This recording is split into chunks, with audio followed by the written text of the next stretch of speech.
मातोश्रीचा अपमान करणाऱ्या राणाबाईला पराभूत करा, खासदार संजय राऊत। शिवसैनिकांनो, बदला घेण्याची हीच योग्य वेळ आहे।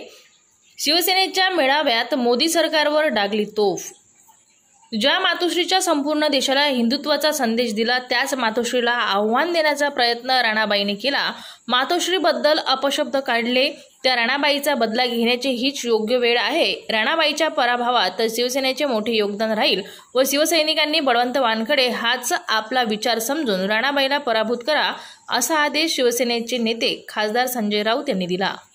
महाविकास आघाडीचे उमेदवार बळवंत वानखडे यांच्या प्रचारार्थ आज दिनांक 18 रोजी संत ज्ञानेश्वर सांस्कृतिक भवन येथे शिवसेनेचा मेळावा आयोजित करण्यात आला होता। यावेळी मेळाव्याला शिवसेनेचे माजी खासदार अनंत गुडे, आमदार यशोमती ठाकूर, श्री शिवाजी शिक्षण संस्थेचे अध्यक्ष हर्षवर्धन देशमुख, महाविकास आघाडीचे उमेदवार बळवंत वानखडे, डॉक्टर सुनील देशमुख, प्रीती बन, सुधीर सूर्यवंशी, जिल्हा प्रमुख सुनील खराटे, श्याम देशमुख, महानगर प्रमुख पराग गुरुदे, प्रदीप बाजड, राष्ट्रवादी काँग्रेस पक्षाचे जिल्हाध्यक्ष प्रदीप राऊत, राष्ट्रवादी काँग्रेस पक्षाचे शहराध्यक्ष प्राचार्य हेमंत देशमुख, किशोर बोरकर, आशिष धर्माळे, मिलिंद चिमोटे, माजी आमदार ज्ञानेश्वर धाने पाटील आदी महाविकास आघाडीचे पदाधिकारी उपस्थित होते।